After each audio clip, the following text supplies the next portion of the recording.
be hidden. Cool. That works. Awesome. Okay. I'll take it from here. All right. Thanks. Um, cool. Hey, everybody. My name's Drew Smith. I'm a production executive at Unique Features. It's a company created by Bob Shea and Michael Lynn. They're the guys who founded New Line Cinema. Did some movies like Lord of the Rings, Elf, the Red Hour franchise, Rush Hour franchise. Sorry. Um, Prior to that, for 5 years I worked as basically an acquisitions executive for a distribution consultancy. What that meant was I worked for a company that worked for distributors around the world, and we bought movies for the distributors.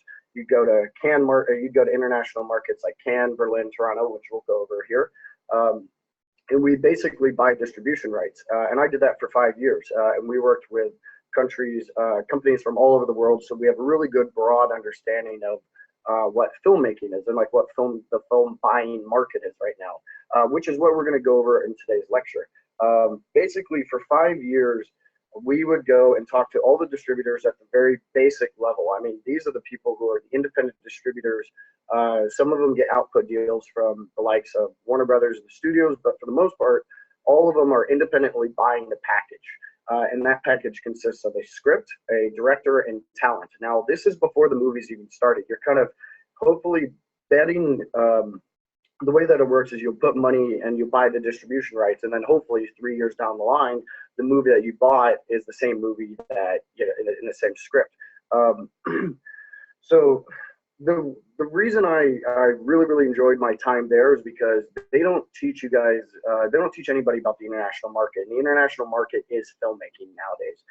It used to be that 70% of a film's revenue came from America and 30% came from international. That has completely flipped. Now it's maybe sometimes on like a movie like The Mummy, or even on big movies like the Fast and Furious franchises. 70% of the money comes from international markets. A good chunk of it, and that is now coming from China. I know a lot of people probably have seen big international or big movies nowadays, and they'll have one, say, Chinese role, and that's because they need that to get in the Chinese market. So studios, and a lot of times, even the independent world now, has to understand the international market to sell a movie. Because you can have a movie that sells domestically, and we'll go over what movies are types, the domestic movies versus the international movies, and you'll be able to understand there's universal themes, there's elements that every screenwriter needs to know to make it in today's market. First, let's go over why international markets matter. They are basically the future.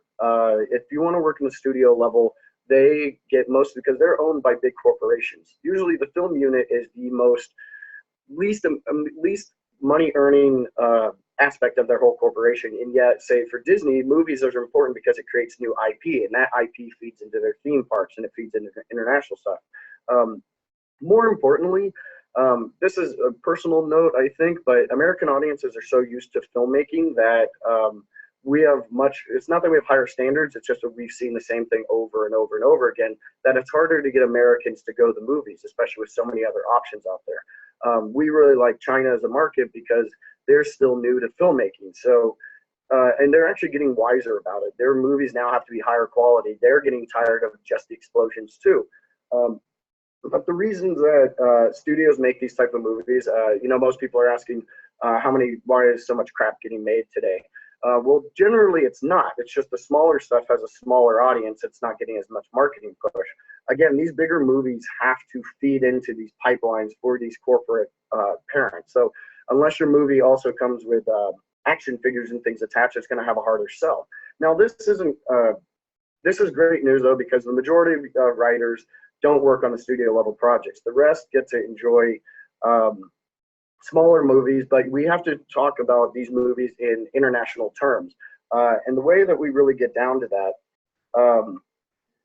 and this is important because these themes and these ideas go well beyond just if it's a small movie, it's a big movie. You can see in the big movies that the bigger ones, even if they have big, huge box office numbers, the ones that get ratted on, like say all the DC movies, don't have certain quality elements such as themes or universal elements that say the Marvel movies do. And that's really, really important to know. First, let's get into the different kind of markets. First, you have studio market, and then the rest is you have the international market. Now, the international is basically the independent market. That's anything that's not financed by a Lionsgate or Disney or Warner Brothers, any of those. Independent means it just got money outside the studio system. A lot of these movies happen that way. The Imitation Game, a lot of the Oscar movies are like that. Now, the difference between the studio markets and the rest of that is because the studio, oddly enough, it's concept versus cast. Cast is key important, of course, for the studios. That can help them greenlight a movie. Say Suicide Squad is an easier risk for them if they have a Will Smith attached, for example. But the international market is solely reliant on cast, and it's really, really frustrating, but that's also the benefit of it. Because cast helps people, everybody needs to do risk assessment. And when you have a cast, a key cast, it helps buyers down the line. Now, cast doesn't really matter much in American audiences because we've kind of gotten used to the movie star. We're used to more of the high concept ideas. That's why you can have a Jurassic Park and have like a Chris Pratt before he became big Chris Pratt. But you didn't even have to have a Chris Pratt because the idea is key. Now, internationally, the idea does work too. But the cast is most important because in America, we don't really have the star system anymore. Ours is more, and that's for better or worse. But it's because I think most people see the movie stars in Americans, they kind of hit a certain note and then they try to do some indie stuff. Like Will Smith would try to do an independent movie and then you can't really understand his brand anymore. But branding really works internationally. When I was a buyer for our companies, the number one thing they would ask is who's in it, and then two is the genre. Action, thriller, comedy to an extent, if it's not Americanized, are the best. Action and thriller are the number one genres that sell because action is universal. You can understand shooting and car chases in any kind of a language. Once you get to that, it's up to cast. Now, if you go onto IMDb, I'm not IMDb. If you go onto Netflix, you'll see a bunch of Bruce Willis movies that you've never even heard of, or say Nicolas Cage movies you never heard of. That's because that production company has a deal with Bruce Willis. We'll give you, say, $5 million per movie if you're in this movie. Now, they don't care about the rest of the movie. They don't care if it makes money. They don't care if it looks good. They don't care if there's a story. These producers are solely in it for the buying purposes. So they need to sell. They need to have an element that sells. Now, Bruce Willis is that element. It's really frustrating being on the buying side and seeing your customers or seeing your clients buy a really, really bad movie, and you're saying to them, why are you buying this? It's not going to make any money. It's never going to get a theatrical release. And their number one act all the time is they will always buy it because it has that cast. Because guess what? That distribution company has output deals, and they have TV stations that rely on that guy's content, and they have other theaters that rely on that content. They need content. Everything's about content. Like if you ever ask how bad movies get made, it's because somebody needs to make 10 movies that year. Some distributor in Brazil, for example, has to release 10 movies. And if they don't have 10 movies to release, then they're kind of up shit creek a little bit. They need to fill anything. So we would have distributors come to us in the middle of the year saying, this movie got pushed back, this release date. We need to get a movie, any kind of a movie. We need something to go in November. And then we would call all of the production companies and go, who do you have? And they go, well, we have a Bruce Willis movie, and we'll say, we'll take it. We don't, and they won't even look at it. They won't even look at the script. They won't even look at a log line. I mean, they just see Bruce Willis action movie. They can sell that. Everything's about what they can sell. So you have like these two dominating worlds, which is always going to be conflicting. This is at the studio level and it's at the independent level. And it's not art. I never want to say it's art versus commerce, but you have quality versus ready. And quality takes some time to develop. Like if you have a script, it can take some time to develop it. It can take some time to get, like for instance, Dallas Buyers Club took like 13 years to make because it's a hard movie to sell. It's really difficult, but it's a quality one. Now, quality is always going to be pushed out. And it had Matthew McConaughey, who at the time was not the McConaughey, renaissance that's going on now. But the whole basics of the international market, and it's the same thing for the studios.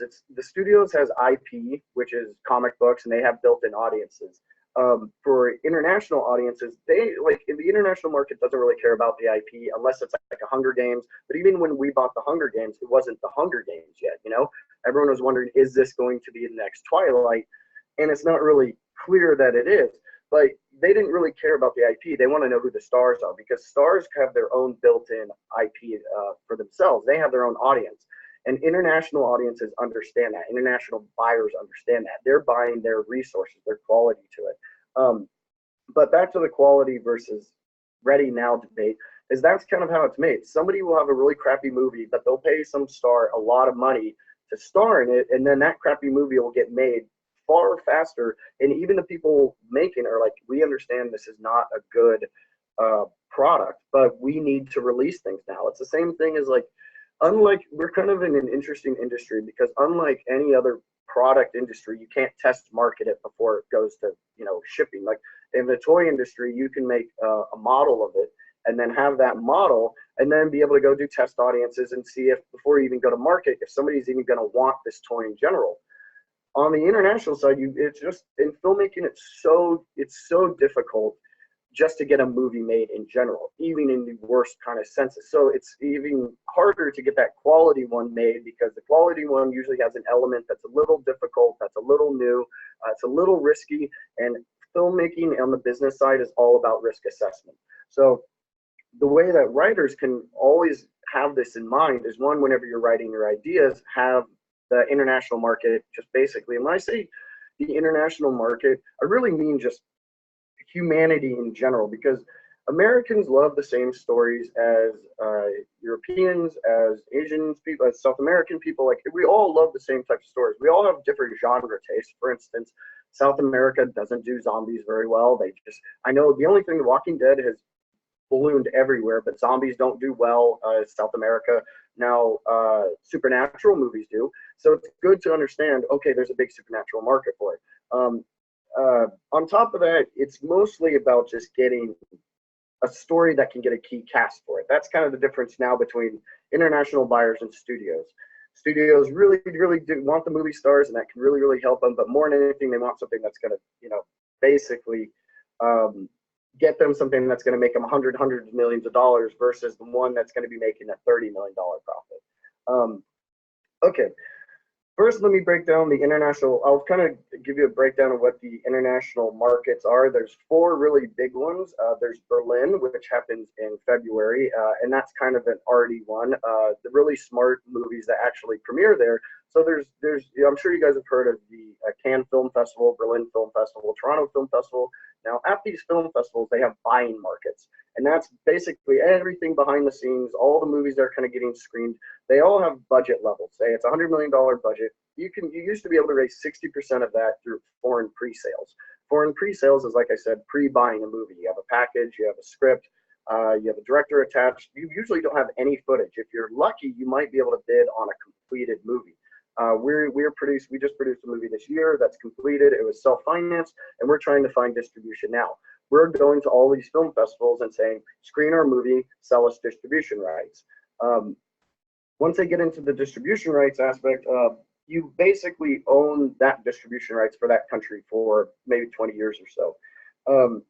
That can be really, really, really profitable for a movie like Twilight. That was kind of a risk, and now that went on to make, gosh, so much money for all these distributors, to the point that that actually shifted the international market. Twilight shifted the buying market. It was so crazy because Twilight was so hugely successful across those movies. These distributors got a lot of money, and then those distributors got first pass at Hunger Games because it was the same company that did both of them. Because of Hunger Games, now Hunger Games is a good example of America. It did like $400 million. Internationally, it kind of did okay. Even our international buyers did not understand why America hooked onto it so much. But anyway, those distributors got that first distribution right. So they got first pass, and they had so much money that they could basically come in and buy up distribution rights on a massive scale, and they put a lot of smaller distributors out of business. And now that is horrible for everybody.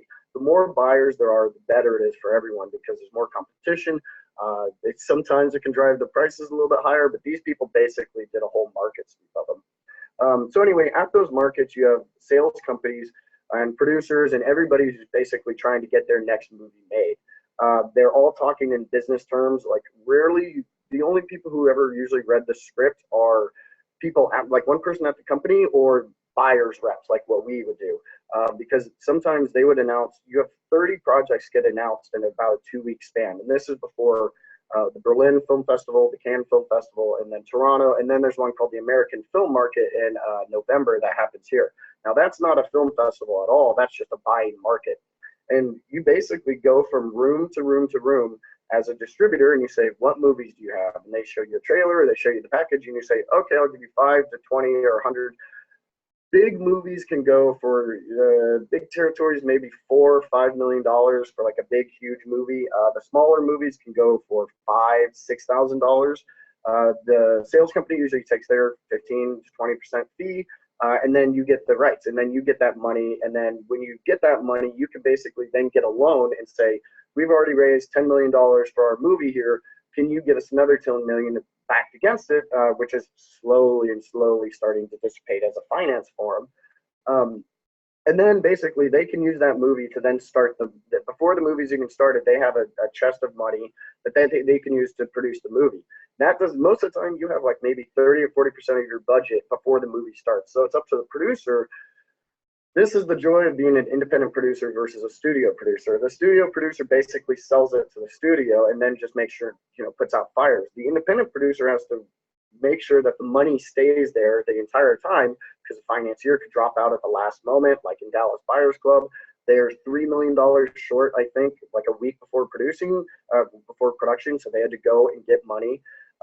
So basically, the international market and why they really matter is because these are the movies. This is why good movies get made.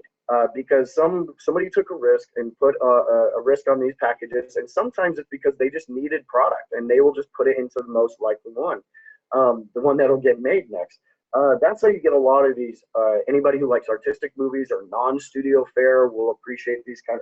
It's because of these international markets. Let's go over kind of Americanism and the kinds of movies that basically don't work internationally. On the buying side, it's important to understand that there's not movies internationally you have to be cautious of censorship things. Drugs, any kind of sex of any kind of variety usually is going to be frowned upon. Violence usually actually isn't that bad, but it's like, for instance, the movie Old Boy, they kind of would not appreciate something like that. That's kind of stuff that hangs out. There's also an Americanism that does not work internationally. You can see this kind of across comics. Will Ferrell movies don't do well internationally, and that's because he's a very American type of story. You can see a movie like Talladega Bobby, that movie, the Talladega Nights, doesn't do well internationally at all. There's the Straight Outta Compton movie. That movie did well in London and some English language places, but that doesn't do well. It's important to also understand there's not an inherent racism to international markets, but there is a bias, because American audiences, American buyers have the same problems. It's anything that's new is considered risky, even if it's a totally American tale like Straight Outta Compton, and that movie does hugely successful. It doesn't mean these movies don't work, but there's a stupid barrier that people just need to get over. And there's just like, for instance, Star Wars for the Chinese market, they took out John Boyega off the cover because they knew their audiences wouldn't be able to. Whatever reason they have for bias, they do that. So we would often have buyers just say, we don't want this type of movie at all. Like they would say, if it has any kind of gay themes at all, we don't want it at all. And so that would basically cut off an entire genre of movies for them, even though a movie like Blue is the Warmest Color won the Palme d'Or, and it's a very huge, that's the only reason our buyers got interested into it was after it won the Palme d'Or. But before that, they just have an inherent bias. So it's important to understand that as a market purveyor. Now, the really great thing I think about the current market scape is that racism and bias and gender and all this kind of stuff is really inherent in the public conversation right now. Last year, they had the Oscar So White issue.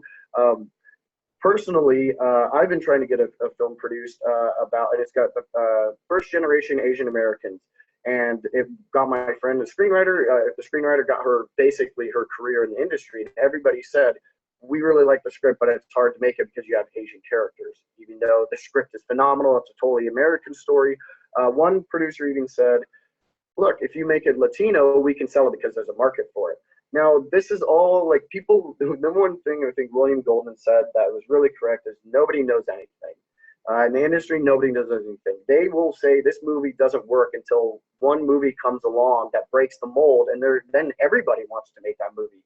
So it's good to understand those bias, but it's the better thing for those types of stories is quality rings out. Quality always succeeds everything in any kind of a market. Once you have a quality script, that one sells so fast. It can be a quality script with even a B kind of cast that's made for on the cheap, and that'll make more money down the line for everybody. But of course, it's a higher risk, at least in their mind. So basically, that's kind of, you can see across some other back to the Americanism of it. There's comics like what's his name? Adam Sandler. Adam Sandler is hugely successful because a lot of his stories, and we'll get into the next issue about universal themes, is that Adam Sandler's movies tend to be very comedic in physicality and tone. It's nothing really American about it. That's why his movies have always done well internationally. That's why he has Netflix specials coming out, like he has 6 shows coming out on Netflix or something. And that is because all of his jokes are very universal. Like, and that's kind of a trend that's getting smaller as the landscape is shifting. You kind of have to have American films and then hopefully something that has international appeal. Movies like Neighbors is a very international movie, even though international audiences kind of only know about fraternities and that kind of stuff through American films. The movie had universal themes in it. It was about a family. It's a family theme. It's the family of Seth Rogen. It's also the family of the frat guys. It's touching on adulthood and what it means to be an adult, like the frat guys, of course, having to graduate, and then Seth Rogen's family having to demean to frat guy level. There's a reason that movie works internationally, and a movie like Baywatch that just came out doesn't. Sure, Baywatch can do kind of good numbers, but that's because there's explosions. But when you watch a show, there's no universal themes at all. If you guys really want to know the best of the international markets, and the reason that I read so many scripts for some of these people, the ones that really resonated across all of the scripts, across all the buyers, and trust me, a Japanese buyer is much different from a South African buyer, from our Brazilian buyer. They all want completely different themes. Like, they want different actors, they want different stories, but they all resonated with universal themes, all of them. All the scripts that kind of got the most attention always dealt with basic themes. Like, it was family, it's revenge, it was those kind of one-word things where you get it instantly. Everybody understands family stuff. That's why supernatural movies tend to do well. By the way, horror movies, the number one audience for horror movies is the female segment, and it's across all ages. Like, women love horror movies, but that can really guide you of what kind of horror movies sell. They're usually supernatural. They're usually about somebody trying to save their family. There's something familial about the entire story. The supernatural elements can be whatever you want, but that universality really helps. That's why you can see a movie like Saw is really concept driven, but then Saw 1, 2, it was about a family. It's about a guy trying to protect his family. The ones down the line kind of deviate from that, and you can tell that's why it doesn't work anymore. It became torture porn, and you could see the gross is steadily going down, especially internationally. The first one's great. It's a guy who's willing to cut off his foot to go save his family. Despite all the other gruesome elements to it, that's the basics of the story. It's about family. Once you get into the later elements, it becomes gory. International audiences don't like gore. Female audiences don't like gore. It's really, really, really key to know your audience, because then that can lead to higher success. A movie like Get Out has become really, really fascinating because it's a wholly American story.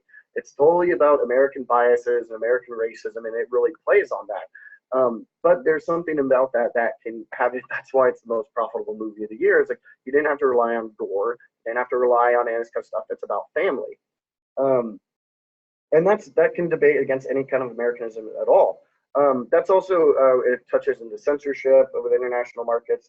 But more than anything, The universal themes is what's key. It's what's key to any kind of buyer anywhere. It's the things that make a great Marvel movie that doesn't make a good DC Comics movie. It's what makes Get Out awesome, and something like the Freddy Krueger franchise, or not Freddy Krueger, like they're trying to revamp all the Jason movies and all these just murder chase movies. That doesn't work anymore. Buyers don't want that. You got to really surprise them. You can, and you'll also make uh, the buyer's job a lot easier because they don't want to buy these crappy movies. Honestly, they're kind of tired of John Cusack constantly being in these movies, or Nicolas Cage is somebody who's so in debt that he takes every single movie. Now that hurts the overall market because one, there's not that many movie stars. There's not a new crop of actors coming up. Like this is a big problem in the international market right now. Is you only have say like a dozen names that can greenlight a movie. Of those dozen, they're all doing the same kind of movies, or they're doing a studio level movie. So you already have half of those halved. So you have six guys who are all in the same movie. Sometimes we had Nicolas Cage on 3 movies, and we asked the buyer, which one are you doing? They said, which one ever sells better. So that's the kind of mentality they're having, which is very, very, very, very frustrating as a buyer. Let's see. We kind of already covered the domestic box office trends. I would highly suggest anybody who is not familiar with the website Box Office Mojo to go check it out every week. They have the weekend box office announcement. More than anything, you want to look at the per screen average. That's what you can search for. A good per screen average is something like a good average is 5,000. That's kind of like an okay movie. Anything 10,000 and plus is a huge box office because you can search through like a movie. The Girls' Night came out a few weekends ago up against a big movie, and the big movie kind of scored a little bit more. Oh, it's against Dunkirk. That's right. They both almost had the same per screen average. Like Dunkirk had a little bit more box office because it was on more screens, but they both had the same per screen average. That means on that weekend, just as many people went to go see Girls' Night as they did Dunkirk. And then look at the percentage of a drop for the next weekend. An average drop is about 60%. So if you see a movie that's dropped only 30%, that thing's going to have legs. Something like Get Out was consistently at 30, 40%, like for 3 or 4 weeks. I saw it 6 weeks for a second time, and the theater was still packed. That's a good way of judging what's being successful. You can see it, search that through the rest of the year. You can search it for everything. It also helps to look at the genres that happen in there. And you can see it. I look at this on Tuesdays, the international box office comes out for every country. I look at the top 10 movies of that country in every single country around the world. You can see trends that happen. Of course, there's the big studio level movies. Like, of course, the Marvel movies are going to be at the top of it. But then you can see that consistently, of course, animated movies work internationally. One reason is because you can dub the voice in the local language, and that really helps. But two, if you watch the successful movies, like all the movies from Illumination, Despicable Me is the most successful animated franchise in history. That's because all the movies are made for 65 million, not like the 100 to 200 million that Pixar and the DreamWorks movies are on. And they hit on the same thing. They have dialogue jokes that are universal, like they're not American jokes about Oscar Mayer or some street in LA or something. They're universal jokes like it's so fluffy. And then they have physical gags. Physical gags work everywhere. Somebody falling down is funny in English as the same as it is in any other language around the world. And it's kind of what the old comics used to get really successful. Like the reason Airplane always is funny universally throughout years is because they don't have time sensitive jokes. It's not about, oh, yada yada Facebook joke or yada yada this kind of joke. It's more of like universal stuff. So those movies are so massively successful because they have the international the international mindset in there.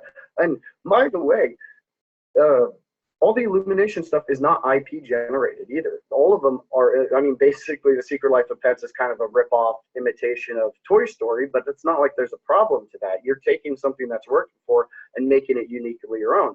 That's why it's so hugely successful, which works out for most people anyway, because IP really, I don't think studios understand why IP works. At the studio level, it's really frustrating because most of the people there are not trying to be innovative. One, they all got in. We all got into the industry because we love filmmaking and we love good movies. Nobody kind of wants to come in and work on the same Marvel movie or the same DC movie over and over again. Trust me, they're really, really frustrated not to be able to bring in this new, fresh idea because they have to work on these brands all the time. But most of the people at the studio level are just trying to keep their job. They want to keep their salary for the next year and the next year and the next year. So they're trying not to be like risky. Now, IP is in their mind the way to go about it. You can say, look, this already has a built-in audience. I don't know. And if the movie fails, it's less of it being your fault because they could say, well, look, it has 5 million people. Maybe it was the marketing that screwed up, or maybe it was the director, or maybe it's something. Anything that they can, deflect the blame for, which is frustrating because as a production company, we're trying to bring new ideas. So we'll take it to studios first if it's genre stuff. But say if it's a comedy or if it's something that's maybe a bit smaller, we'll take it to an international production company and a sales company because they'll have a better chance to make the movie that we want to make. That's really the key. So whether you guys want to do IP or self-generated content, one, IP, you have to have the rights. Do not, it's good if you just get something in the public domain. That's why Robin Hood scripts get sold every year. That's why a new Peter Pan script gets sold every year because somebody has a new take on this old idea. Now they can take it to a buyer and say, look, this movie has already been made before. The worst thing that can happen is you go up to somebody and you say, this is a completely fresh new idea. Nobody's ever done it before. Now that's good, but you just have to know you're fighting an uphill battle. A movie like Inception is probably one of the most creatively inventive stories ever. And it took Christopher Nolan, Leonardo DiCaprio, and it took a whole bunch of work. And even then, the studio was still kind of iffy on it. And they had some of the best filmmakers and talent in the industry. Now, of course, we love that was rewarded because now there's going to be more original ideas out there. But that's why everybody likes IP. That's why you have they have the Emoji Movie that comes out. They're like, how are you going to do that? And then they have they can have an Instagram movie. They can have anything. And they're like, how are you going to do that? Well, because the movie, like the Lego Movie, somebody cracked the code. And then you can buy. I remember when the board game craze was going on, and everybody bought Battleship and Ouija and all that stuff. And the one that really I think was the jumping the shark moment was when they bought Viewfinder. Viewfinder's movie, the Viewfinder little cookie thing. After that, everyone's going, I don't know how you're going to make a movie out of this. And then that kind of stopped the board game craze. And then the market kind of shifted because then everybody was like, oh, well, now you can go for a brand like Lego. The thing with Lego, though, is there's a brand behind it. Like there's an idea of what it means. They can create something from it. A lot of these other things, though, it seems wacky, but that's because then they can go to somebody and they say, well, look, it's risk aversion. We could take this new script that nobody's ever heard of, or we can do this a brand idea and try to get a market to it. Now the joy of it, anybody who knows film history knows we're kind of going through a similar shift to what happened in the 1950s, where everything was the big musical and everybody knew that the way that you did movies in the 50s was you made it bigger. Like they espoused production value. They'd say we shot with 1,000 extra or 10,000 extra. It's all sets. Like they wanted to espouse the grandiosity of it. Well, then eventually market shift, you kind of got used to the grandiosity and you realized the story wasn't working there. There's nothing happening. So then in the 60s, Easy Rider came along and shifted all that. It's like, okay, this is a whole new way of making films. It's a whole new storytelling. So the whole 60s, like at least the beginning of the 60s, was a complete shift against this grandiosity.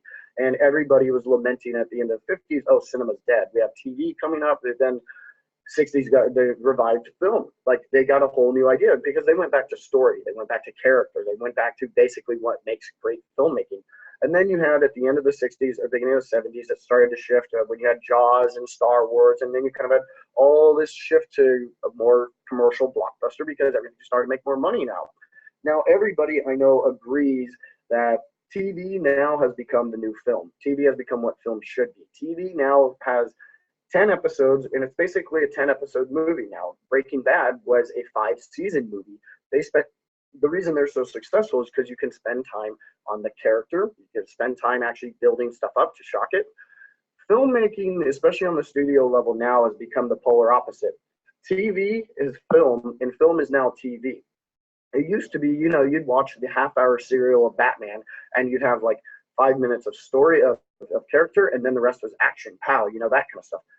if you watch it, like basically cinema now, look at the summer blockbuster. I just watched King Arthur for the first time the other day, and there's hardly any kind of great character development to it because it's all action set pieces. If you have a 2.5 hour long movie and 15 minutes of it is spent on each character, like, so basically 2.5 hours, 45 minutes of the last one's going to be your action set piece, and then you have two other set pieces, which is probably going to take an hour total of the movie. So a 2.5 hour movie, you spend an hour and a half to maybe an hour 45 minutes just on action. Now you have 6 or 7 characters. Each of them gets maybe 20 minutes total screen time, if that, to spend on character each. So how are you going to be able to progress anything deep to that? It doesn't work. That's why all the movies that do hugely successful, like The King's Speech, like, why? Wow, I can't. Everyone's so shocked when it does, but when you watch it, it's like, why? They got down to what the basics of great storytelling is. They understand what TV has done, and it's kind of crappy because all of the good quality writers have been shifted to TV. Like, they've all been shifted there. So now, if you try to get one of those good quality ones to market, you really have to hope for like a Fox Searchlight, a Fox 2000. I would also encourage everybody to understand the buyers of the studio level. Because it's good to know what Fox 2000 wants versus Fox Searchlight versus Fox Proper. Like, Fox Proper is a very penny pinching studio, so they won't spend a lot of money on talent, but Fox Searchlight does, the Little Miss Sunshines of the world, so they're really, really good, but they also buy out of Sundance. Sundance is a wholly American market. We never had any international buyers at all go to Sundance. We didn't even cover Sundance because all the stories there are uniquely American. They're uniquely independent and they're uniquely small. They're very, very, very difficult. So luckily you have something like a Fox Searchlight who mines these film festivals. They usually, everything that happens in America doesn't get international until basically the Weinsteins or somebody kind of picks up on it. Even then, they really have difficulty from it. Now the same thing is true. I'm not sure if anybody's seen The Invincibles, but it's maybe that was in the movie. But anyway, you can have a French movie that's done huge gangbusters in France, and then nobody in America has even heard of it because nobody wants to have subtitles. That's another thing to understand. Americans hate subtitles. International audiences don't care because that's all they've ever known. So if you ever write a wholly American story, you don't have to worry about it. But if you're writing an international story, just be aware that people don't want subtitles. Okay, last, I want to get into what is high concept, because high concept is the thing that really sells above all this. The international market, of course, responds to cast first, but buyers on a whole, basically across any language, across any culture, understand high concept. And it's a good way to sell if you have a new idea. For instance, anybody will say, Die Hard plus something. That can be a high concept idea. Everybody understands what Die Hard is. It's one guy against a bunch of people, and it's him usually in a certain location. So you could do Die Hard on a bus, that's speed. Die Hard on a plane, that's Air Force One with the president. What if you did Die Hard in the White House? That's Olympus Has Fallen or White House Down. That's high concept. You can basically sell the idea with one simple phrase. It's usually a log line. So, and especially it's really interesting because I've always been intrigued why people write screenplays in general. Every time I meet screenwriters, I always ask what they write. Guess what I rarely ever hear come out of their mouths? What I fail to hear is a high concept spill from their lips. I wonder why they're screenwriters in today's world. So I ask, what's your eventual goal? Invariably, I will always hear to sell the damn thing. Everybody wants to write something to sell. Well, really, how are you looking to do that? I only ask because last time I checked, this is a business, and I think screenwriters got to remember to treat it like a business. That's why it's important to understand international audience trends. It's good to understand international markets in general. Let's see. Maybe you need to think about this from a different perspective. It's like, why do you buy gas for your car? Because you need gas to make your car's engine run. If the gas station you go to tried to sell you water for your car instead of gas, what would you do? Buy it? Nope. Then why do you keep handing water over to prospective producers? Most screenwriters simply aren't creating a product that Hollywood wants. The international market either. And it's usually you got to also attract talent. There's a lot of elements that need to be interested all along to make it work, to make it even get to a certain stage. Sure, they're running a spec screenplay for whatever that's worth, but there's a very good reason why once it's trying to market it, production companies, agents, and managers ultimately pass. It's because they're not creating a product that the market wants. Let's assume for the moment, all things being equal, that spec is professionally up to par when it comes to everything but concept. It looks good, has the right number of pages, format is nice, overall not a bad piece of work except for a concept. These are the kind of things that you can attract a key talent who needs money. It's just good enough. It's not that great. It's kind of like you see the run-of-the-mill action movies or the run-of-the-mill cop drama, the run-of-the-mill cop thriller. They don't need a whole lot of. You've seen it before. It's not that exciting. It can fill a certain pipeline, and you can find somebody who needs money. Like Al Pacino's in a lot of movies because he has a lot of alimony payments. Well, every year he needs to get money made, so he will go into a crappy movie because guess what? He needs to start making money. Robert De Niro later in his career, you could see like what happened to Raging Bull, man, and he started to just do his stuff because you get the money. And guess what? It's really simple. It's really, really nice. Overall, it's fine. It's good enough to get somebody, but it's not something that ever sets the market on fire. I mean, I've literally read hundreds of these over the years that I liked. I mean, they're kind of well written. The story was there. Many of them even had compelling stories, but in the end, I'd put my producer hat on and ask myself the all-important question of who cares? The answer 99.999% of the time was nobody. Even the actors on the movies, you can tell they just don't care. They're doing it for the paycheck. Again, this is the business aspect, but nobody ever gets excited to work on these movies. No executive sitting there like, oh man, I can't wait to go show my friends this crappy movie that I worked on. Most of the time, it was a story we've seen before. There's nothing different about it, no hook, nothing that made your eyes pop or eyebrows raise. You can't just, in the specs that and the scripts that usually make it to the market that are good, like you kind of want to make a, gotta really really care about them. Most of the time, these scripts that go to market never have been in competitions. They've never been, seen. They're usually not pitched. They're usually set up with one producer who knows that he can get certain elements into it. Most of producing nowadays and most of everything is relationship.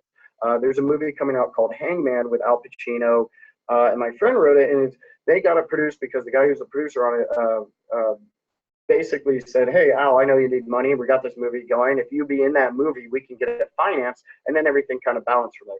So really one-of-the-mill kind of crop thriller movie. It's not bad in any regards, but it's not something you're going to see on big, massive screens anymore.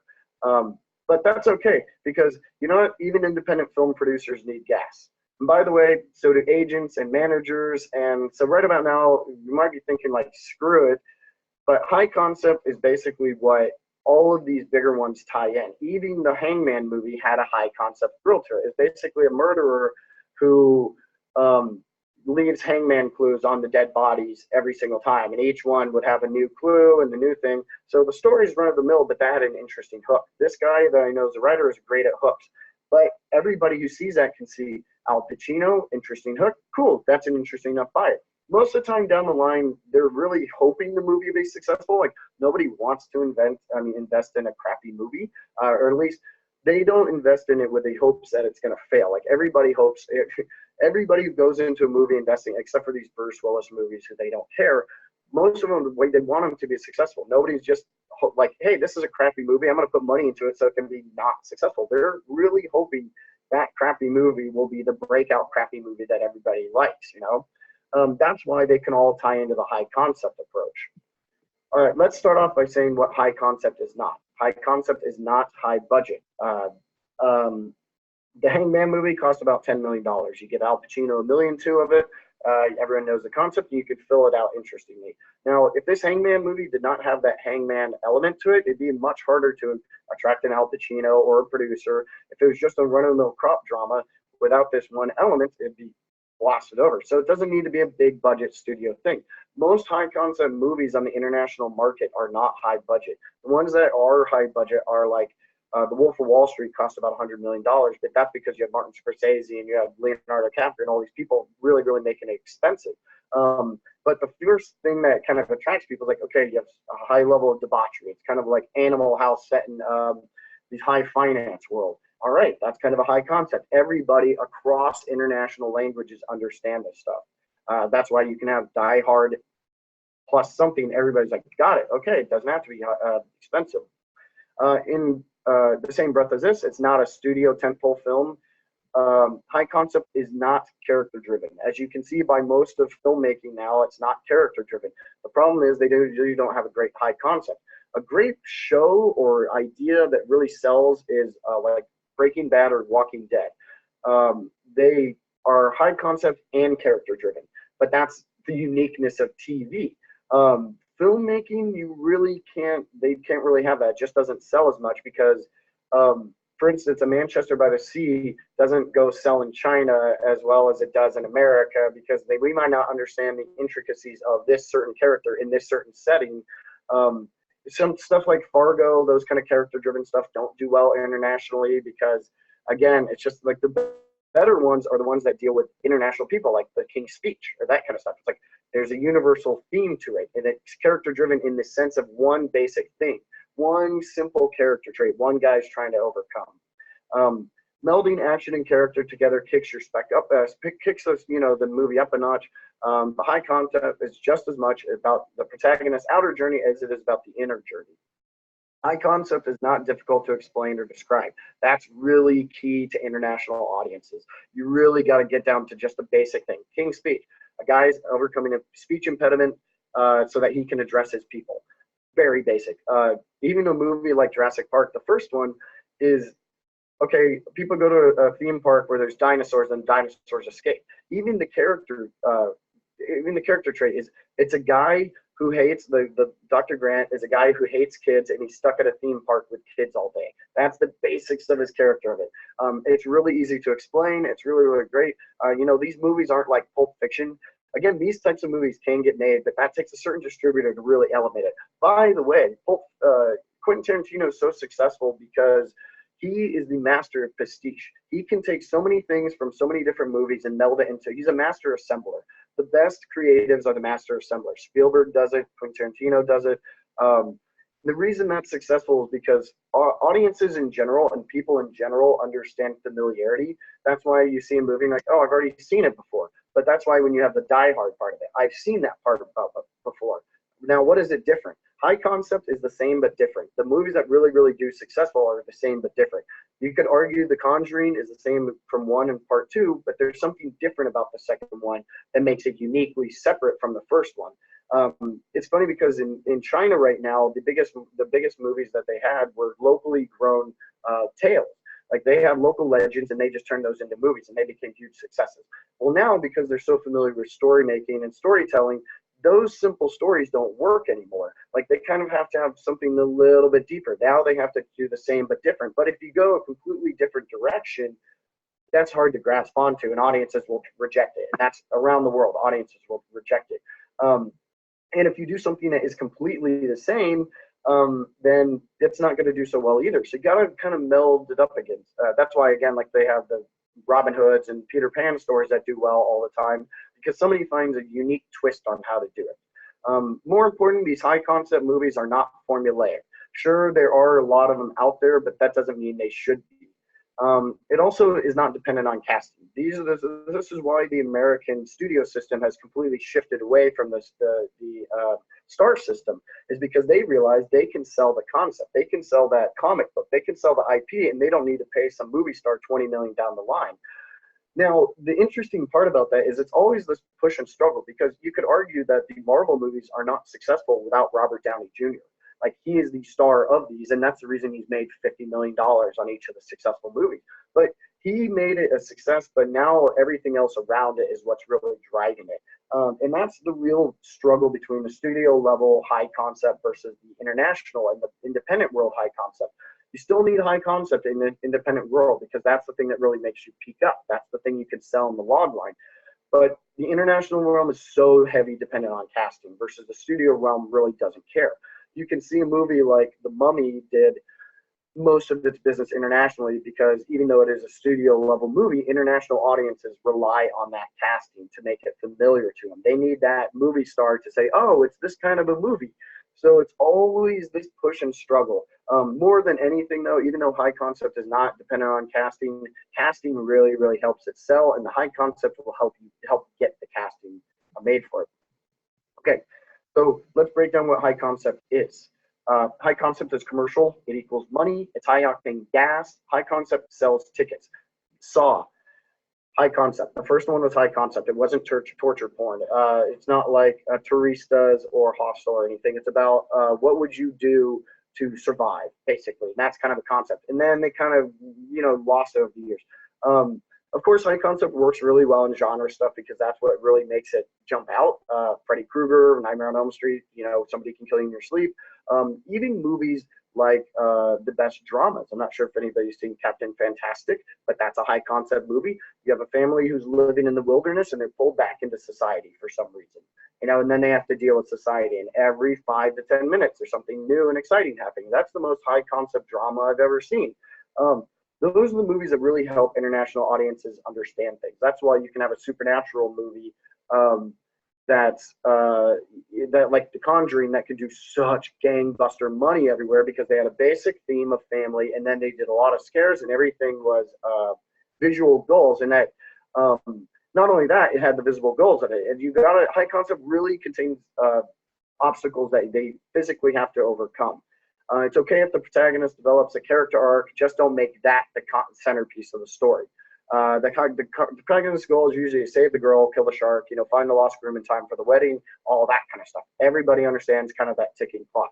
It's the visible goals and the visible goal obstacles that overcome them. We need to see them constantly overcoming stuff. That's why in the Marvel movies now, it's kind of become action, action, action, and then a little bit of character, action, action, action. And they really screw up in the DC movies because it kind of like action, lots of crappy drama, there's a little bit of action, and then the 45-minute battle. But the visible obstacles is something that everybody understands. If a movie like Manchester by the Sea, maybe people in South Africa don't understand what the brooding nature of him just sitting there is.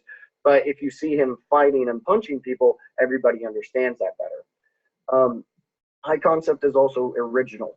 That's kind of the shocking part. Now, when I say original, I mean Hollywood's definition of original. It's the same, only different. They have to familiar, they're echo movies we've seen before, but with an original twist that we've not seen before. Again, Die Hard in this, Die Hard in this, Die Hard in this. If you see a movie like Valerian, that movie didn't do great because sure, it's visually awesome and it looks really, really cool, but there's nothing. It's kind of too original. There's not anything familiar about it. There's no themes that you can resonate with. It's not like a movie you've seen before. I mean, there are elements to it because Star Wars and all these other sci-fi things have taken from it, but you watch it and there's nothing to grasp onto. And you can see instantly, and of course everybody is saying, oh, American audiences aren't going to like this, and everybody else is going to love it. Sure, it's done well in France because France loves their homegrown filmmakers, but everywhere else it's not doing great. The reason is because it's too original. It's too much like unfamiliar. There's nothing. It's not echoing of something you've seen before. It's not like there's not a hero's journey on it. There's not like you can't see the same thing in Frodo as you see in that character as you do in Luke Skywalker as you see in like Harry Potter. All of these big, huge IPs that really do amazing all kind of boil down to that same but different. Like Luke Skywalker's journey is the same as Frodo's journey. It's the hero's journey. Everybody can understand that, even though it's set in fantasy and this one's set in space. That's why when you say, what if we do this movie but in space, everyone goes, oh, I understand that. That can work. That's the same but different. It's Hollywood original. This attracts mass audience appeal because you can take the same thing and kind of dress it up again, same thing. You take Toy Story and do it with animals and set it in a world. There you go. That's it. Now you have Secret Life of Pets. The same kind of thing. That has mass audience appeal to it. Most importantly is that we kind of touched on this already, is that they have these universal themes: friendship, brotherhood, loyalty, jealousy, friendship, betrayal, all these things that everybody understands. Everybody across the world can understand family. Most of the time, these also contain time limits, or there's a short time span. That's why the book 6 Days of the Condor was changed to 3 Days of the Condor for the movie. If you have something take over many, many, many a time, like even a movie like When Harry Met Sally, it's taking place over many years, but each one is broken down into chunks. It's like, okay, here's them in college. They missed each other for a few years. Here's them 6 years later. They missed each other. And then it kind of jumps into it. These usually contain clear, concise, and succinct log lines, a few words if possible. Sometimes they have the title alone and the concepts in the title, like Jaws, Home Alone, Liar Liar, How to Lose a Guy in 10 Days, Jurassic Park, The Fugitive, etc. They can usually pop out on movie posters and trailers. Now, of course, I've said a lot of these are usually genre approaches, which is good, but even a drama can do it. Like those, it's usually kind of work. They usually suggest a high degree of conflict. The premise should be an emotional experience. Let's not forget that. And usually it's not considered selling out. Most of these that make the huge new franchises always usher in from some basic high concept idea. And and that's kind of basically any buyer, like we're doing this right now in our company, is we're looking for everybody's looking for brands and everybody's looking for that high concept idea. And this is audiences, this is buyers, this is international, this is domestic, basically everything, everybody's looking for this. And you can always see um, at the markets, the ones that would sell instantly. Sure, they would have a certain element to it, but like if anybody's seen Looper, Looper's something that didn't really set the market on fire because everybody thought it was too confusing, except for a good selection of our distributors understood it because one, you kind of break it down to like it's about family. Everybody was kind of confused about the time concept and the warping, and they never really heard of this Rian Johnson before. This was before he was even attached to Star Wars, so everybody was kind of wary of it because they kind of got lost on what was like the importance. One, we told them to buy it because Rian Johnson had done this great movie called Brick, and he took a detective noir and put it in a high school setting. I knew if anybody could do that, they would have to do a great job of directing this movie. And his movie was basically about family, and then the sci-fi elements were on top of it. And then it had Bruce Willis. Even with Bruce Willis, is kind of a hard sell for him. But once they did it, it was one of the most successful movies for him. It's created this huge franchise, and then he got attached to Star Wars, which you can see why these certain filmmakers work for it. Let me kind of wrap things up here a little bit with basically for how these markets work. They're not ever shifting. They're all reactionary. Remember that one movie can shift things, but like when Twilight came out, everybody was wondering what's going to be the next Twilight. So you see a mad rush of new IP of young adult stories because everyone was thinking, oh, okay, we got to buy that. Now, studios are much less discerning than international or than the independent realm because studios are like, yeah, we'll just buy that property and hopefully get it because they're going to buy it before somebody else does. With the international market, they have to get the second sloppy, like the sloppy seconds of them, or they're just very reactionary to what has happened in the last, say, year because they're going to bring in new buyers and they're going to try to, everyone's trying to imitate trends. But the one thing that works across anything is always genre. Horror movies can work to a certain element, but action is always selling. So it's not like a certain action movie works or not. Sure, superhero movies are really, really expensive, but you can have a $20 million, for instance, the movie Sausage Party was sold internationally, and that's a $20 million animated movie, and it's gone on to do gangbusters in America and kind of some in other places.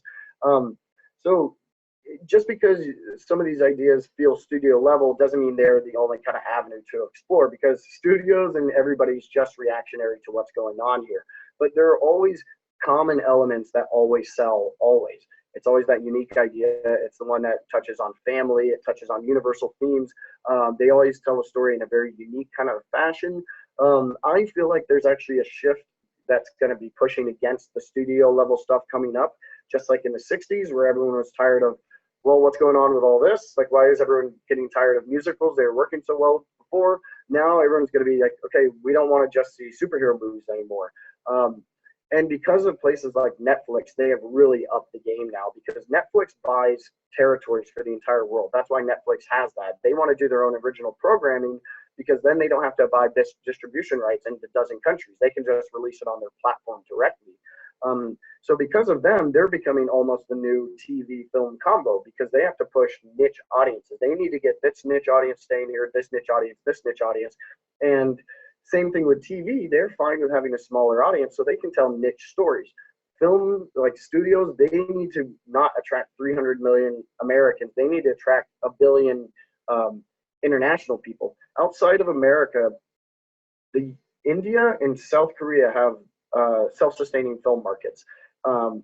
everything, like everywhere else in the world, kind of relies on American product primarily. In India, they have almost a bigger film market than we have, and it's going to get only bigger and bigger. And there's China too is also getting massive, and they're starting to produce their own stuff.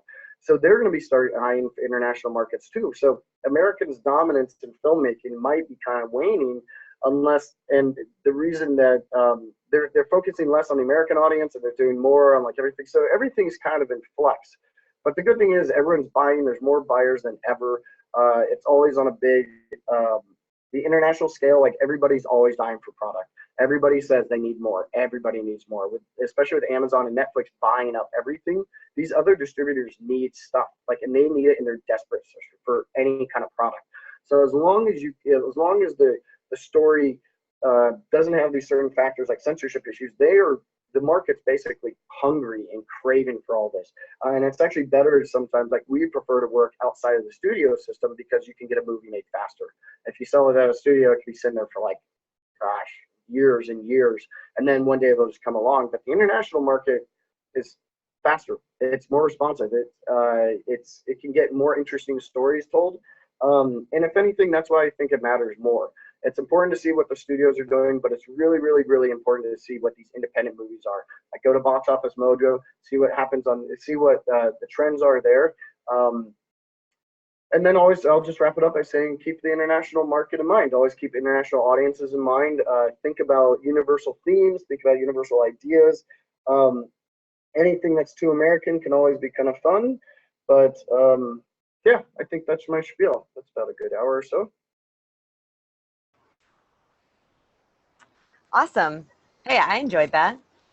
Sorry, I ramble a lot, everybody. It's my trail of thought. Like I have everything written down in lists, but my mind kind of works on tangents. So it's always like, oh, and then this, and then this, and then this. I think it's helpful. I mean, I think it's great. It's they're not total rambles, and you come back to it. So yeah. Hopefully, it always kind of circles back. It's like, oh right, yeah. There's so much stuff that can happen in these markets. But okay, definitely. So, do you know what the Q&A box is down here? Sure. So Okay. One question, but if people, if some of the participants who are still here, if you want to start asking questions into that'd be great. Cool. How much does the international market influence TV, and how will that landscape look going forward? So the interesting part about TV is it's very, like, TV is the one thing that Americans just really dominate. Now, internationally, they have, like, if you look on Netflix, there's always these cool international shows. But for the most part, American audiences, like, TV is very local. It's always been local. You hope for the big smash hits, like a Game of Thrones is huge internationally, and The Walking Dead is huge internationally. Nobody would have guessed The Walking Dead would be as massive as it is now. Like nobody would have guessed that. That's insane. So TV is really self-influenced because it's a smaller market. Like a TV, because there's different versions of TV. You have network TV, which is broad. Now they don't give a shit about international audiences at all. They just want to make Americans happy. So CBS has very broad comedy because they have advertisers and they need to make as much money for their advertisers as much many eyeballs so they're all advertiser driven. So they only care about what their advertisers want. Once it gets to a certain level, cable, because there's fees, you're less reliant on them and you can look for a smaller audience. That's why a Breaking Bad can be a huge success in the first season with only 1 or 2 million viewers. And then by the end of season 5, and it can stay on. So it's really driven by American trends. And then you can have HBO, which can take higher risk because now they don't care about international because they have local language stuff. Like they have HBO Latin America. Now they have HBO Latin America that makes shows just for HBO Latin America for that audience down there. They just want to keep their subscribers happy. Now Netflix is on a whole different scale because they're international now. HBO is to a certain extent, but HBO is reliant on cable subscriptions and Netflix is direct subscriptions. Now Netflix used to be broad, like because it's just America, they would have broad comedies, broad everything because they wanted to get everyone broad. Now they have everybody on, so your goal is to keep them on. Well, the way you keep them on is to create niche programming for them. That's why they have a bunch of documentaries. That's why they have international stuff. That's why they have independent. That's why they have they have everything. They have so much of everything because they want to make sure everybody's happy. So international markets really don't shape TV in the slightest. That's kind of, I think, why everyone likes TV, because TV can be specific. TV can be character driven. TV, you can have a guy who's going through an emotional personal journey throughout the entire thing. You can keep it because you only have to attract 1 million people versus like 300 million on that. So TV can be, now the biggest of TV, again, like I said, Walking Dead is so massively successful, I think, because it hit on universal themes, but I don't think anybody would have guessed it. More than anything, I think because TV also moves so fast that they can't be with what the trends are. They have to hit with like what's now. Okay, let's see. Michelle Jask. You mentioned that every once in a while a movie will come along and break the mold, and other people want to try and make the same movie, i.e., Get Out. In your opinion, is it more important to try and write a script story that feels familiar, or one that is unique, or a blend? It's got to be the blend. Again, Get Out, I think everybody would think is a very original movie, but all it is Stepford Wives. It's the Stepford Wives with a racial kind of element that makes it unique. Again, Star Wars, the reason that it really sucked in the beginning because nobody could understand it. Like in the very first script that went around to get passed like on 20 times was a very different script. They all have something universal to them. There's something familiar. You can start with the hero's journey and deviate from there. That's why a movie like The Hobbit or Lord of the Rings can be accessible, and a movie, say, like Aragon or some other fantasy isn't, because you can see the fantasy elements that are like, new, but you don't see the familiarity to it. Everything good has a familiarity and then just step a deviation from it. If it's too fresh and it's too new, then you can't not attainable. It's really, really difficult.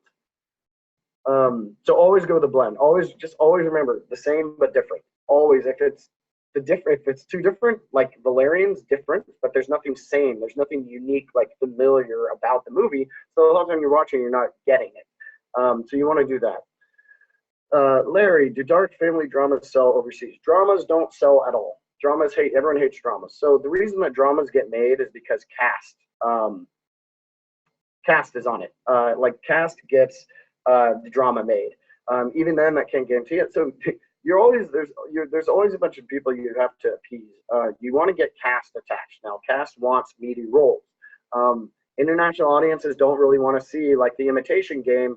It's a great high concept idea that they threw a character drama in the center of it. They really did it sneakily. Same thing with Rambo, like the first Rambo movie. It's about a guy who's a loner walking through a town and he's getting harassed. It's a drama with action elements to it. So if you have too much drama, people just don't want it. It's a hard sell. People in America don't even want dramas. Audiences want it when it's delivered, but buyers just think it's difficult because it's a hard sell. You can have a really, really good high concept drama, again, like The Imitation Game, that can work, but the more high concept it is, the easier it is for it.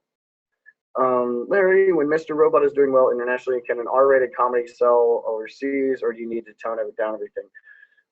Comedies, as long as they're universal, like Bridesmaids, I think worked because it's about a friend, it's about friendship, and it's a real simple premise, and the concept, the jokes are pretty out there. R-ratedness doesn't really matter, I don't think. That's kind of like R-rated is, you have to be aware of censorship issues. Like if you have Sausage Party, it's not going to be airing in the Middle East. It's not going to be airing in certain countries because they don't like it. But at the same time, a movie like Wedding Crashers is R-rated because there's nudity in it, but it's not like crass humor. You don't see fart jokes or any of that kind of stuff. It's more situational. Situational comedy works much better rather than anything like, again, Sausage Party. It's kind of knowing what your audience is. Physical comedy, again, always works. They always kind of work. But yeah, comedy is just in general difficult. But if you make it a universal comedy, again, if it's physical stuff like Wedding Crashers, you're gonna have a far better time. And if they're dealing with adult situations, like I'm pretty sure Girls' Night was rated R, and that movie is done phenomenally well. And it's because when you watch the jokes, it's kind of like really funny adult humor. All of the like It's Complicated and those kind of movies, like the ones with Diane Keaton, those are rated R because they deal with sex and some language. So as long as it's not, there's variances of rated R. Remember, ratings also vary. You could have a rated R movie here that's a PG-13 movie in France because it's just dealing with sex. So it's more about the kind of comedy you want to do. All right, Anthony, when pitching high concept scripts, how much of an emphasis do you want to hear about the character's inner journey or arc? Do you prefer hearing more about the cool plot points that make it high concept? Well, high concept is not a character's journey, so don't even talk about the character. For instance, you don't want to hear about Die Hard is about John McClane stuck in a building. He's trying to save his wife from terrorists. You really don't want to hear it's about a guy who's on the brink of a divorce, and he's every time we see him and his wife, he fights, and they don't really love each other. And then in the third act, we realize that the reason that they fight each other is because he slept with somebody back in the day, and then they have to do this. Oh, by the way, there's also terrorists at the door here. Your high concept is it's Die Hard on a boat. Or it's Die Hard on a plane. It's Die Hard on a whatever. Like that sells. It's kind of like when they said that James Cameron sold the Aliens movie by coming in. There's an alien written on a whiteboard, and he just wrote an S with a dollar sign on it, and they gave him the movie. It's like, yeah, exactly. Just do more of what we want to see. Every kind of sequel doesn't have like a character drama to it. Even Terminator. Like, what do you say about Terminator? Terminator's about a cyborg from the past who's coming to kill the future resistance leader. Now, the real crux of the story of Terminator is about Kyle Reese falling in love with Sarah Connor and their emotional journey going through it. That's what makes the script great. Nobody's ever telling them, when you're leaving the theater about like this emotional drama. Oh, and there's also the cyborg that attacks him. You want to go, oh man, there's this cool cyborg that kills him. And then we're going to follow these characters, and there's mild romance that happens between them. Done. Pitch is over. Remember, you're selling the trailer. You want to sell if you're selling the trailer, then you're not focusing in on the character aspects. You're focusing on the set piece, the conflict, the obstacles, that kind of stuff. Christopher, how well known are the European type myth legend Robin Hood, King Arthur, and all worldwide? Given that myth legends tend to have universal themes, how well would American legends do worldwide if they are relatable? Well, interesting. Let's see, do worldwide. This is the only one I'm familiar with. Well, I mean, honestly, the only reason that Robin Hood and King Arthur and those are constantly made is because they're constantly made. And once something's constantly made, it's like, well, that worked before. Like Robin Hood, Prince of Thieves, the shitty Kevin Costner movie, probably has done more for the Robin Hood franchise than anything since probably Errol Flynn. Because they see that movie and they're like, well, that made $100 million way back when. Why don't we do that again? But if you watch the new Robin Hood movie, the new King Arthur one, like, they don't touch on any universal themes at all. It's all about the action set pieces, and the movie suffers because of it. So as long as you're telling a theme that's universal, it can work. And if anything, having a uniquely American story that's fresh, but the same but different, then it can work out. Most of the time, also, like, think about it like this: the movies that did gangbusters in China, the local Chinese legends, didn't do well internationally. I think they're because they're very Chinese movies, but you got to find something universal in the story, then you can do a good job selling it. And you're right, most of these legends do have universal themes, and most of the movies that fail try to do a new twist. Like they're like, well, what if we did King Arthur as a kid? And you're like, okay, but what is the universal theme you're going to tell in that story? Sure, you can do the twist. The success of the movie, I think, ultimately is going to be how you kind of touched on those. All right, Christine, are horror comedies hard to sell overseas? Yes, horror comedies are hard to sell in general. They're always hard to sell. They're just so difficult, but they're done well. Like A Shaun of the Dead. One, you're choosing a niche genre already. Horror comedies are hard to do well. Two, they're hard to do really well, and it's hard to base it. One, horror is difficult. Comedy is difficult. So to do a good horror comedy, you need to have a really good horror, like a director. Like Shaun of the Dead works because of Edgar Wright. There's also there's a great horror comedy called Cooties. It's about school children who kind of become rabid monsters and attack people. That's kind of a horror comedy. I just watched this great horror comedy called Tragedy Girls. They usually just horrors in general, unless it's that unique idea, are going to be hard to sell internationally, especially if they're gory. Gore in general just don't do well as supernatural. That's in America. It's international. If you just look at the numbers, the most successful horror movies of all time are ghost stories of some kind. And you can do a good horror comedy. Like I think the spoof Haunted House was great by Marlon Wayans. I think that was really, really funny. But again, that still didn't do gangbusters anywhere. It didn't do well internationally. But the good thing about horrors is that they're made for cheap. Like anytime there's an expensive horror movie, that person just doesn't know how to write horror. But the horror movie that really uh, because they're niche audiences, you can do a smaller movie and you can do more. You don't have to worry about international audiences almost. You can kind of do your niche idea because you know it's going to find a niche audience, and then it's something people are going to find on Netflix or something like that.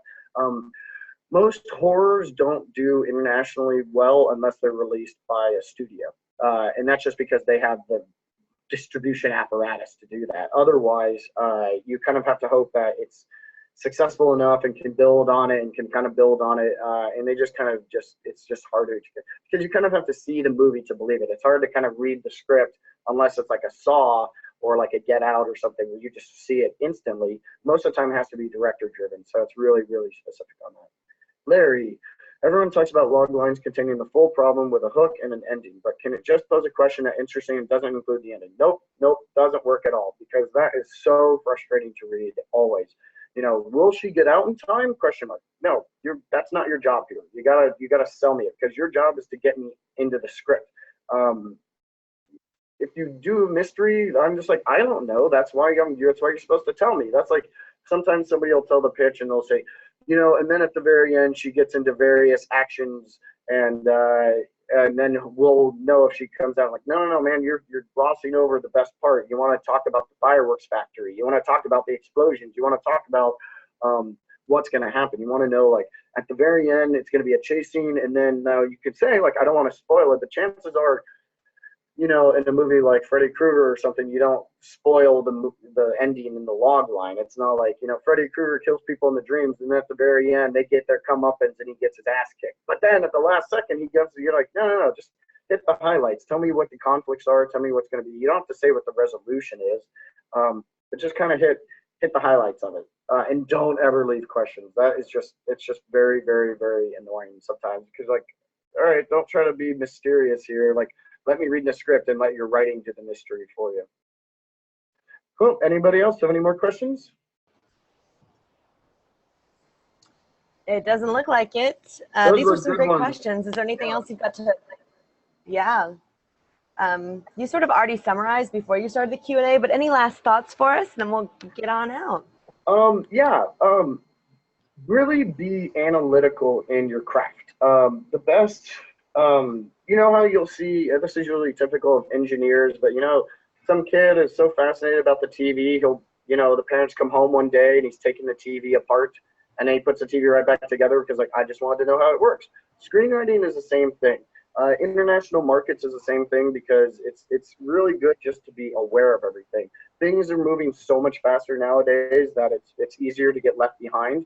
And if you're not really analytical in your screenwriting approach, then it won't be as favorable to you. So check out boxofficemojo.com and see what's constantly. Just check the box office once a week, see what's going around, what's successful. Check the blacklist, like what's selling every year. The blacklist comes out. When you watch movies, try to get the scripts. The internet is great for illegal activities such as getting scripts now.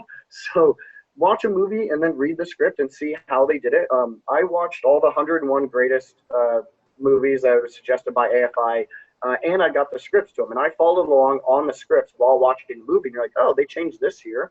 Okay, that actually looks better not this way. Sit there with a stopwatch. Like, watch the movie, see how long a scene is.